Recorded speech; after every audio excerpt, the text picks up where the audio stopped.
बहुत लोग कहते हैं कि कम्युनिस्ट सेकुलर के खिलाफ हम क्यों रहते हैं, क्यों? ये आज इतिहास पर नजर डालते हैं। जो भारतीय कम्युनिस्ट हैं उनका इतिहास क्या है। भारतीय कम्युनिस्टों, वामपंथियों पर यह आरोप हमेशा लगता रहता है कि जब भी देश पर कोई संकट आता है तो उन्होंने भारत के फायदे के बजाय अपनी विचारधारा और विदेशी देशों जैसे रूस और चीन का साथ दिया।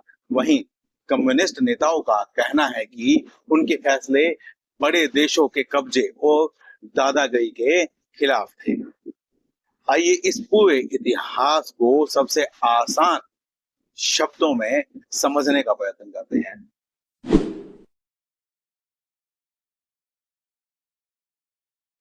शुरुआती वक्त 1939 में जब दूसरा विश्व युद्ध शुरू हुआ तो कम्युनिस्टों ने इसे साम्राज्यवादी युद्ध यानी गुलाम बनाने और जमीन छीनने की लड़ाई कहा और अंग्रेजों का विरोध किया। परंतु अचानक बदलाव आया। 1941 में जब जर्मनी ने रूस पर हमला किया तो रूस अंग्रेजों के साथ मिल गया। इसके तुरंत बाद कम्युनिस्टों ने भी अपनी बात बदल ली और इसे जन युद्ध यानी जनता की लड़ाई बताकर अंग्रेजों की मदद करना शुरू कर दिया। गांधी ने भारत छोड़ो आंदोलन शुरू किया तो कम्युनिस्टों ने इसका बहिष्कार किया। उन पर आरोप लगा कि रूस के फायदे के लिए उन्होंने भारत की आजादी की लड़ाई को कमजोर कर दिया।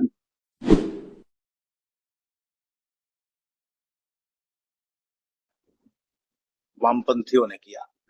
1940 के दशक में कम्युनिस्टों ने मुस्लिम लीग की अलग पाकिस्तान बनाने की मांग का खुलकर समर्थन किया।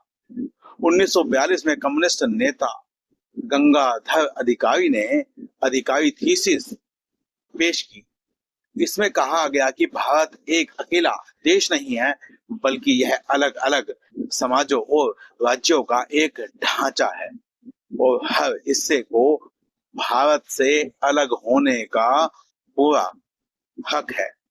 यदि कुछ याद आया हो तो राहुल गांधी भी ये बात कह चुका है। इस सोच ने अंग्रेजों के खिलाफ भारत की एकजुटता को तोड़ा और देश के खूनी बंटवारे का रास्ता साफ कर दिया। जब वामपंथियों ने कहा यह आजादी झूठी है और अपनी ही सरकार के खिलाफ हिंसा की, 15 अगस्त 1947 के बाद कम्युनिस्टों ने जवाहरलाल नेहरू की नई चुनी हुई सरकार को मानने से साफ मना कर दिया। उन्होंने रणदीवे थीसिस के तहत नारा दिया, यह आजादी झूठी है। उन्होंने तेलंगाना के किसान आंदोलन को भारत सरकार के खिलाफ एक हिंसक लड़ाई में बदल दिया जो 1951 तक चलती रही। यह सब रूस की संस्था कामिन फार्म के इशारे पर हो रहा था जो नेहरू को अंग्रेजों और अमेरिका का कठपुतली मानती थी। एक नए आजाद और लोकतांत्रिक देश के खिलाफ हथियार उठाकर उन्होंने विदेशी आदेशों को प्राथमिकता दी। अक्टूबर 1950 में जब चीन की सेना ने तिब्बत पर जबरन कब्जा कर लिया तब कम्युनिस्ट पार्टी ने चीन को के इस कदम को सही ठहराया। तिब्बत हमेशा से भारत और चीन के बीच एक सुरक्षा दीवार की तरह काम करता था। इसके खत्म होते ही चीन सीधे भारत की सीमा पर आ बैठा जिससे देश की सुरक्षा खतरे में पड़ गई। कम्युनिस्टों ने कहा यहाँ पर दोहरा रवैया अपनाया। 1962 के युद्ध के दौरान कम्युनिस्टों ने एक बड़े गुट ने चीन को हमलावर मानने से ही इनकार कर दिया। उनका कहना था कि एक कम्युनिस्ट देश कभी किसी पर हमला कर ही नहीं सकता और उन्होंने उल्टा भारत सरकार की नीतियों यानी सीमा पर आगे बढ़ने की नीति को ही गलत ठहराया। इस हरकत से पूरे देश में भारी गुस्सा फैला और सरकार ने कई नेताओं को जेल में डाल दिया जो उनकी सही जगह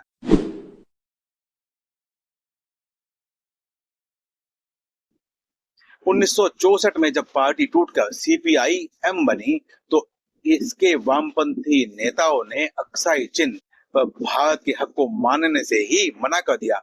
उन्होंने चीन की बोली बोलते हुए कहा कि अक्साई चिन एक विवादित इलाका है, जहां अंग्रेजों ने मनमानी सीमाएं रेखाएं खींच दी है। उन्होंने चीन के इस तर्क को सही ठहराया कि चीन को अपने दो राज्यों को जोड़ने के लिए, जो अक्साई चिन और तिब्बत, सड़क बनाने हेतु अक्साई चिन की जरूरत थी।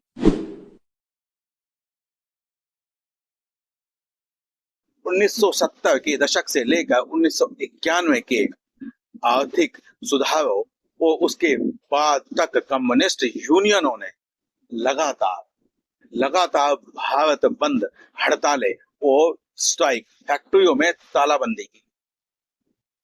इस हड़ताल संस्कृति की वजह से नए उद्योग नहीं लग पाए और देश के विकास की रफ्तार धीमी पड़ गई।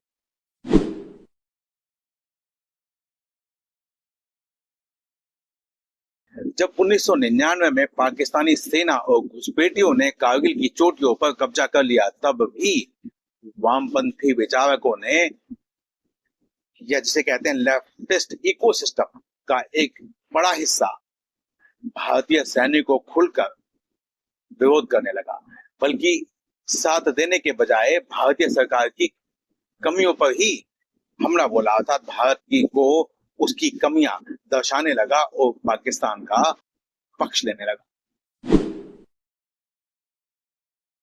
2008 में भारत और अमेरिका के बीच बिजली और ऊर्जा के लिए एक ऐतिहासिक परमाणु समझौता हो रहा था। तब कम्युनिस्ट पार्टी ने मनमोहन सरकार से अपना समर्थन वापस ले लिया और सरकार गिराने की कोशिश की। आरोप यह भी है कि कम्युनिस्टों ने यह सब चीन के इशारे पर किया, क्योंकि चीन नहीं चाहता था कि भारत और अमेरिका के बीच कोई मजबूत दोस्ती या रणनीतिक साझेदारी बने।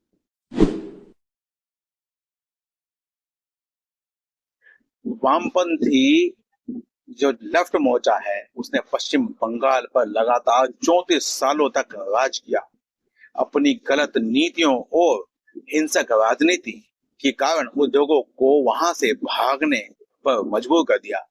कभी भारत के सबसे अमीर और विकसित राज्यों में गिने जाने वाले पश्चिम बंगाल को सबसे पिछड़े और सबसे गरीब राज्यों की कतार में लाकर खड़ा कर दिया। अब मैं आपसे यह जानना चाहता हूं कि यह सब जानने के बाद क्या आप कम्युनिस्टों के साथ खड़े हैं या भारत के साथ? श्री सीताराम।